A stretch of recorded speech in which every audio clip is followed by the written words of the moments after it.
तो कल्पना कीजिए कि 2024 और 25 का साल ना हाँ, सोने और चांदी के मार्केट के लिए एक एक बहुत ही शानदार वीआईपी पार्टी की तरह था।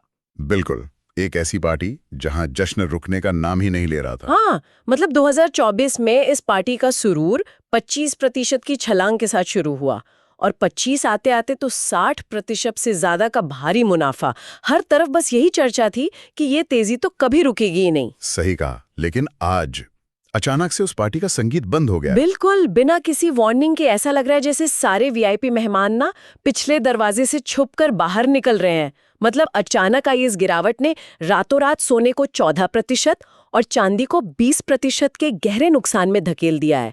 मैं सोच रही थी कि ऐसा हो कैसे गया। इस भारी गिरावट ने पूरे फाइनेंशियल वर्ल्ड को झकझोर कर रख दिया है। और आज के हमारे इस डीप डाइव का मिशन भी यही है।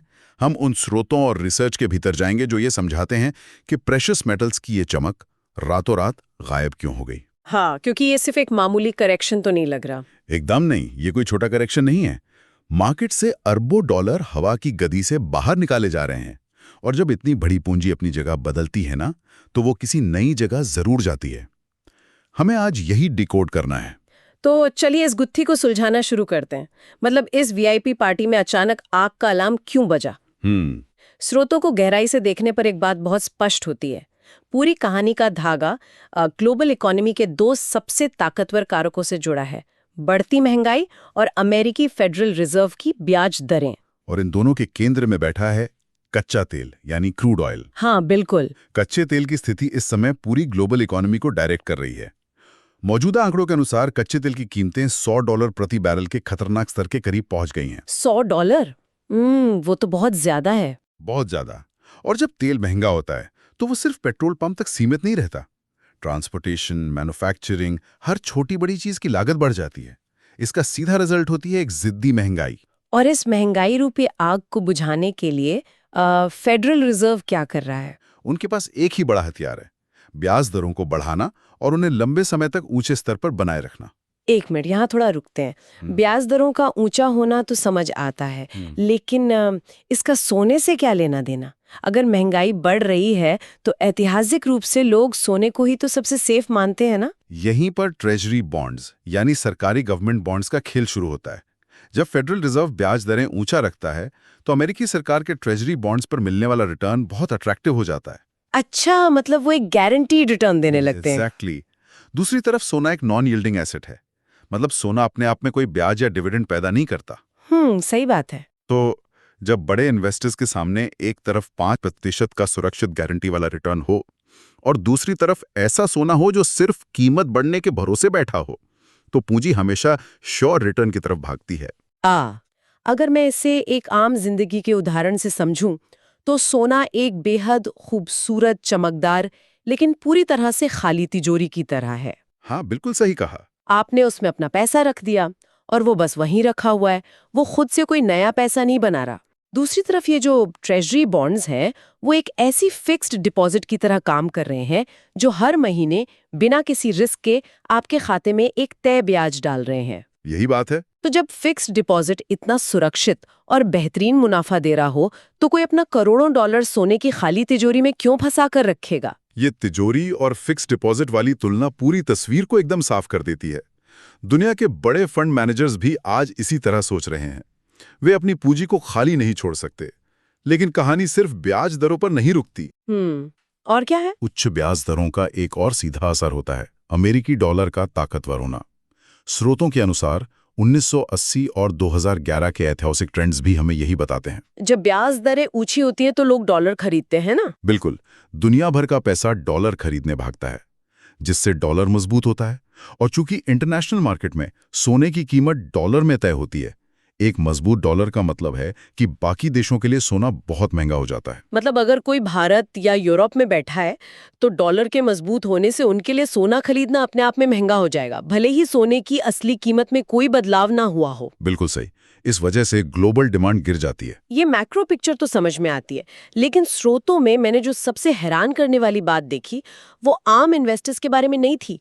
वो उन संस्थाओं के बारे में थी जो सोने की सबसे बड़ी खरीदार मानी जाती हैं, दुनिया भर के सेंट्रल बैंक। 2025 में सेंट्रल बैंकों का रवैया मार्केट को ऊपर ले जाने वाला सबसे बड़ा कारण था। उन्होंने रिकॉर्ड तोड़ स्तर पर सोने की खरीदारी की थी। ऐसा लग रहा था कि वे अपने रिजर्व्स को पूरी तरह सोने से भर देना चाहते। लेकिन अब मार्केट के इन सबसे बड़े वेल्स का रुख पूरी तरह पलट चुका है। जो कल तक सबसे बड़े खरीदार थे, आज वो आक्रामक सेलर बन गए हैं। वे तिजोरियों से सोना निकालकर डंप कर रहे हैं। जैसे कि पोलैंड का उदाहरण। हाँ, पोलैंड इस समय अपने डिफेंस स्पेंडिंग को पूरा करने के लिए अपने सोने के विशाल भंडार को बेचने की योजना बना रहा है। अरे पोलैंड, मतलब वो अपना सोना बेचकर हथियार खरीद रहे हैं। एक देश जो यूरोप के बीचों बीच है, वो अचानक ऐसा क्यों कर रहा है? ये दिखाता है कि जियोपॉलिटिकल टेंशन अब सिर्फ बयानों तक सीमित नहीं है। जब किसी देश की सीमाओं पर असली दबाव महसूस होता है ना, तो उन्हें तुरंत कैश और हथियारों की जरूरत होती है। ऐसी स्थिति में सोना तिजोरी में रखकर देश की रक्षा नहीं की जा सकती। बाप रे, ये तो बहुत गंभीर बात है। और पोलैंड तो सिर्फ एक उदाहरण है। तुर्की की स्थिति तो पूरी तरह से इकोनॉमिक क्राइसिस से जुड़ी है। हाँ, मैंने पढ़ा कि तुर्की अपनी करेंसी लीरा को बचाने के लिए अपने $135 बिलियन के गोल्ड रिजर्व का उपयोग करने की सोच रहा है। बिल्कुल, $135 बिलियन। अगर इतनी बड़ी मात्रा में सोना मार्केट में बेचा गया या सिर्फ बेचने की अफवाह भी उड़ी, तो सप्लाई इतनी बढ़ जाएगी कि कीमतें वैसे ही औंधे मुंह गिर पड़ेंगी। एकदम सही। और इसका सीधा असर आम इन्वेस्टर्स की साइकोलॉजी पर पड़ रहा है। स्रोतों के आंकड़े बताते हैं कि सिर्फ मार्च के पहले 3 हफ्तों के भीतर गोल्ड ETF से करीब $7.9 बिलियन निकाले जा चुके हैं। ये ETF आउटफ्लो मार्केट के डर को साफ दिखाता है। हर कोई घबराहट में सेल बटन दबा रहा है। लेकिन यहाँ मुझे एक बात खटक रही है। जब 25 में इन्हीं सेंट्रल बैंक्स ने अंधाधुंध खरीदारी की थी, तो कुछ ही महीनों में ये पैनिक सेलिंग क्यों? क्या ये सिर्फ ऊपरी स्तर पर प्रॉफिट बुकिंग है?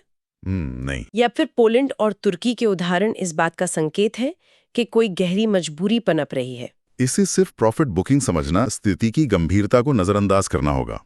सोने को हमेशा संकट के समय का रिजर्व माना जाता है। हाँ, बिल्कुल। कोई भी देश अपने सोने को तब तक नहीं छूता जब तक कि स्थिति कंट्रोल से बाहर ना हो जाए। जब देश सोने को लिक्विडेट करने की बात करते हैं, तो इसका सीधा अर्थ है कि संकट अब फ्यूचर की चिंता नहीं है, वो वर्तमान में दरवाजे पर खड़ा है। मतलब फ्यूचर के लिए तिजोरियां भरकर रखने का विलासिता भरा ऑप्शन अब खत्म हो गया है। और जब दुनिया के सबसे बड़े प्लेयर मजबूरी में बेच रहे हों, तो बाकी मार्केट का घबराना स्वाभाविक है। बिल्कुल। चलिए सोने की इस उथल पुथल से थोड़ा आगे बढ़ते हैं और इसके चचेरे भाई चांदी की तरफ देखते हैं। चांदी की कहानी तो और भी नाटकीय है। हाँ, स्रोतों के अनुसार चांदी का जो ये नया रोलर कोस्टर है, उसने तो इतिहास की पुरानी चेतावनियों को फिर से जिंदा कर दिया है। 2025 के अंत में चांदी का प्रदर्शन किसी चमत्कार से कम नहीं था।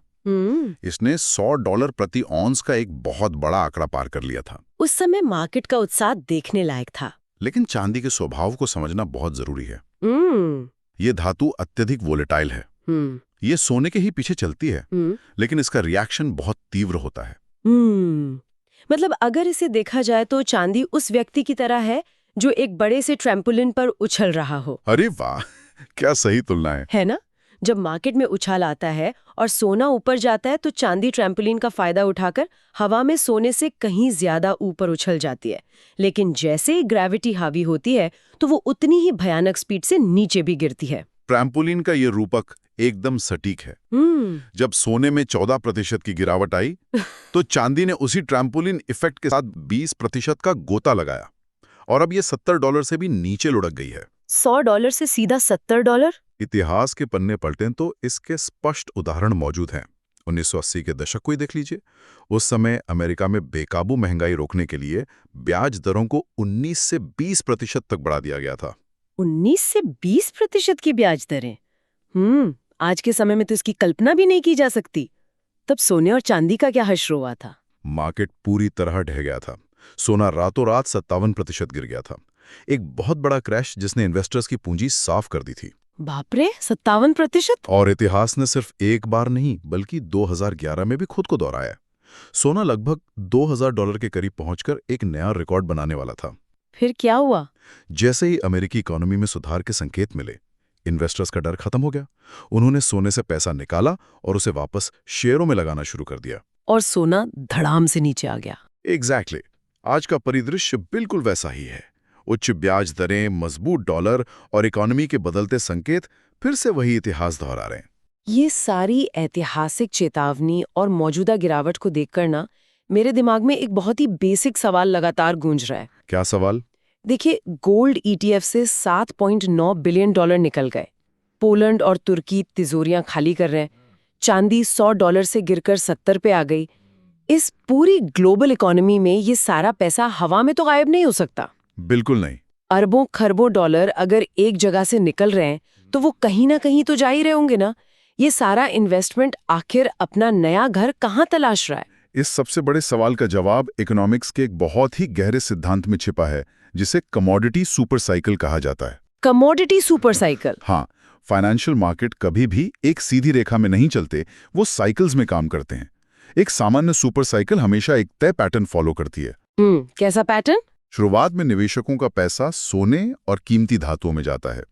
जब वो तेजी खत्म होने लगती है तो पैसा वहां से निकलकर एनर्जी सेक्टर, विशेष रूप से कच्चे तेल की तरफ भागता है। अच्छा, और फिर?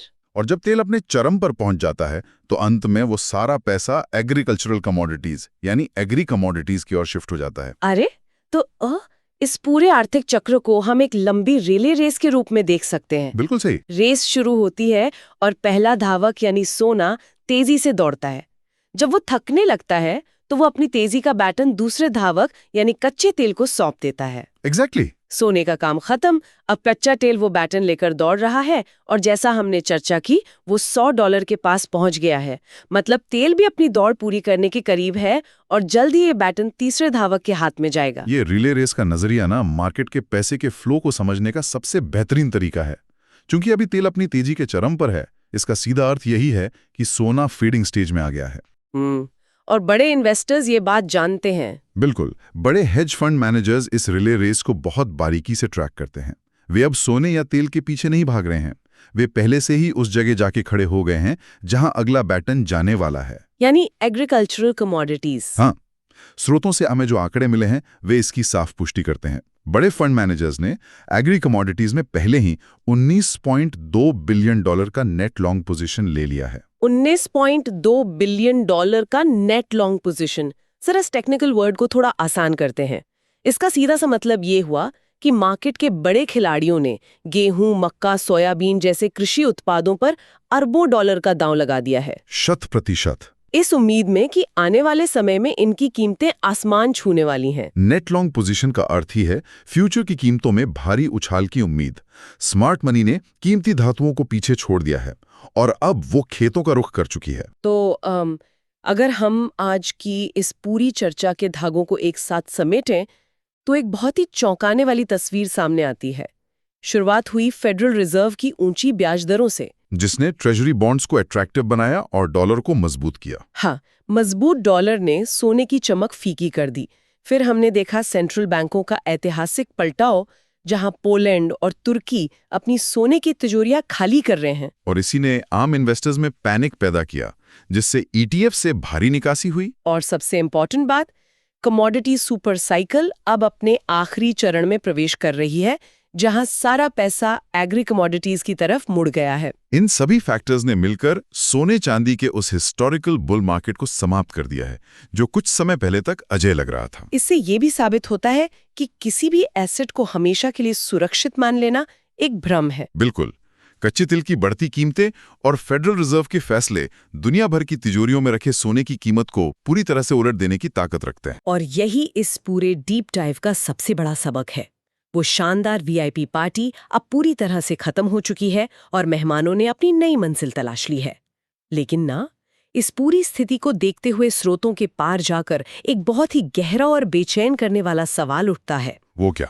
हमने देखा कि स्मार्ट मनी अब कमोडिटी सुपर साइकिल के आखिरी चरण यानी एग्री कमोडिटीज में जारी है। $19.2 बिलियन का दांव लग चुका है। लेकिन सोचिए, जब ये सुपर साइकिल अपनी ये आखिरी दौड़ भी पूरी कर लेगी, जब एग्री कमोडिटीज का ये आखिरी बुलबुला भी अपनी लिमिट तक फूलकर अचानक फूट जाएगा, तब क्या होगा? इस विशाल चक्र के खत्म होने के बाद जब कोई नया धावक नहीं बचेगा, तब उस खरबों डॉलर की पूंजी के छिपने का अगला सेफ ठिकाना कौन सा होगा? ये तो वाकई बहुत बड़ा सवाल है। क्या पार्टी हमेशा के लिए खत्म हो जाएगी या किसी अनजान जगह पर कोई नया जश्न शुरू होने वाला है? ये एक ऐसा सवाल है जो हम अपने श्रोताओं के लिए छोड़ना चाहते हैं, ताकि वे खुद इस पर विचार कर सकें।